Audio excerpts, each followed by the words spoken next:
Hello and welcome to Tasty Tidbits with Tiff. My name's Tiffany and I am so excited you're here. So many of you have been reaching out to me lately wondering what I do with my leftover almond pulp. So that is exactly what we are going to cover in today's video. My name's Tiffany and I help broken women develop into the best possible version of themselves through food, family, and fun without sacrificing what's important to them. And for those of you adults that like to indulge every once in a while, I also offer complimentary beverage pairing recommendations with quick, easy recipes to help us all become the best possible version of ourselves through food, family, and fun. So let's get started. If you have never tried making your own almond milk before, I highly encourage you to give it a try if you are one that drinks alternative milk. So this is the leftover pulp from my last batch of almond milk, which I make in my deluxe cooking blender almost every week. Super easy. You simply soak your almonds in, so 1 cup almonds, 2 cups of water for about 4 hours, and then you put those almonds into the deluxe cooking blender with 5 cups of water, hit the alternative milk setting, and then wait for the magic to happen. It is amazing. I love doing the almond milk, even though it does do rice milk, cashew milk, oat milk, you name it. I like to do the almond milk because it is truly a no rice recipe. So this is the 1 cup of almond pulp that is left over from that last batch of almond milk. And I am going to turn this into my favorite rosemary herb crackers. Now you can also use this pulp for all of your baking needs. So we've got the option to dry it out in the oven and turn it into almond flour. You can turn it into crackers like I'm going to be doing it today. I also know people that use it for baking, so making cookies, muffins, breads. So many possibilities with this almond pulp. But like I said, my go-to is these rosemary herb crackers. So I've got the 1 cup of pulp in here, and we are going to mix that up with 2 other ingredients. Simple as that. So I've got just regular olive oil. We need 2 tablespoons of that. And then you're going to add in 1 tablespoon your herb of choice. And this can be fresh herbs or dried herbs. I love the rosemary herb seasoning, so that's what we are going to be doing. But our Herbs de Provence is another great option. You could do Italian, or you could just do a little bit of salt and pepper. So we're going to do the rosemary herb. Little trick, if you didn't know, our caps to our seasonings equal 1 tablespoon. So if you don't have a measuring spoon handy, which I just use mine to use the olive oil before doing the herb, you can use that instead. So pretty awesome trick. So we've got that in there. We will mix this all up.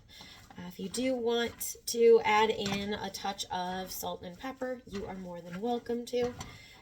We've got that a little bit of peppers already in this rosemary herb seasoning, so I don't like to add any additional, but it is totally up to you and your personal preference.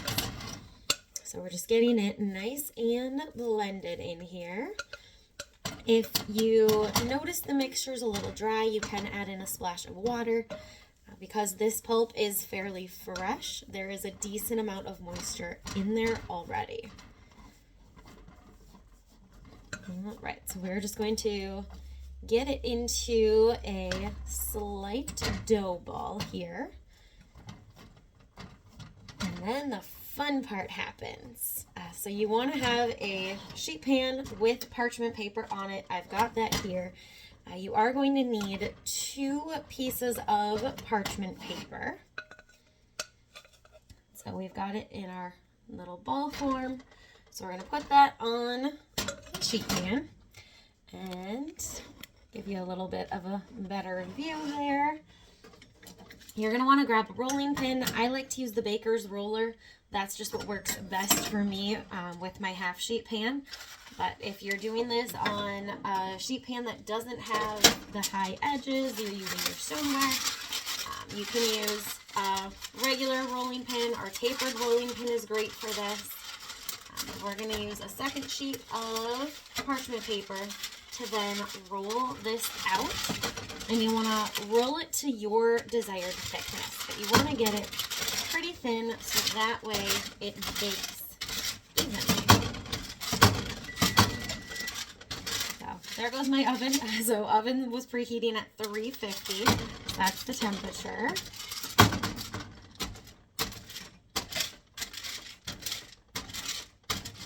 We've got it all nice and rolling out so you can see. So once you get it rolled out to that desired thickness, you're going to use either a sharp knife or a pizza cutter. So I've got my pizza cutter here, and you can cut it into shapes. So I usually do squares. You can do rectangles, triangles. If you want to get creative with cookie cutters, you are more than welcome. This is where the fun really happens with that. And so you'll cut it into those shapes, and then you will bake it in the oven. So you're going to bake for about 15 minutes, and then you will rotate. So flip over the crackers, bake for another 15 minutes.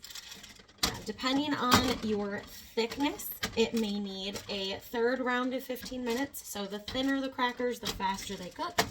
The thicker they are, the longer they need to cook. All right, so we've got them cut out. So you're just going to use the pizza cutter to cut it into those shapes. Pretty cool. So this is my favorite. Like I said, this is my go-to for whenever I have that leftover pulp. So on a regular basis. But you can do so much more with the almond pulp. If you have ever experimented with this before, I would love to know what some of your favorite things are to do. So go ahead, drop that in the comments, and you never know, might be featured on an upcoming Tasty Tidbits with Tiff. If you are still in need of some quick, easy recipes, be sure to either comment below busy or shoot me a message, and I will send you my recipe guide with quick, easy recipes to help you save time, money, and energy in your kitchen right away. Talk soon.